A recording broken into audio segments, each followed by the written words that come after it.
Après 3 jours de recherche, le corps du deuxième jeune décédé par noyade a été retrouvé au quartier Bon-Antonin grâce aux fouilles actives des membres de la famille et des populations riveraines. Puisqu'on était déjà fatigué d'attendre, nous-mêmes on s'est lancé dans l'eau. Continuer à fouiller, dégager comme vous avez vu le peu qu'on a dégagé là avec les mains. Et vous avez constaté aussi, c'est exactement à cet endroit où on prétendait qu'on a toujours trouvé le corps.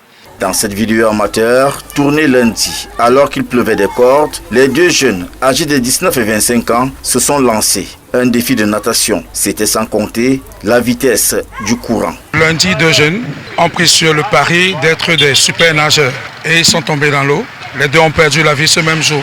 Le premier corps a été retrouvé lundi après la pluie par les populations, sans intervention des forces de maintien de l'ordre, disait-il. Lundi, après l'alerte de certains jeunes qui ont vu la scène, les populations sont sorties.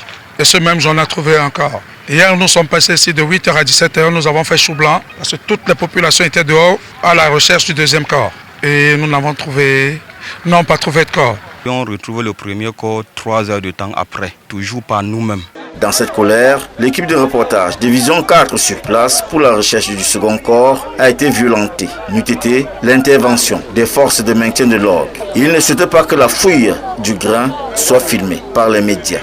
Mais on a été surpris qu'une chaîne de la place, que je ne vais pas citer le nom, a publié les images en mentionnant plutôt d'autres personnes, sans dire réellement ceux qui se sont battus, entrés dans l'eau pour retirer. Les journalistes ont été violentés, les gendarmes ont intervenu et ils ont demandé, supplié aux journalistes de venir faire leur boulot sur leur protection. Dieu le voulant, c'est pendant qu'ils sont là qu'on a découvert les corps.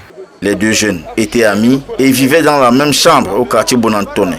Selon les sources internes, le corps du premier serait scellé à la morgue de l'hôpital La Quintini. La deuxième dépouille devait être inhumée après les rites et offices religieux.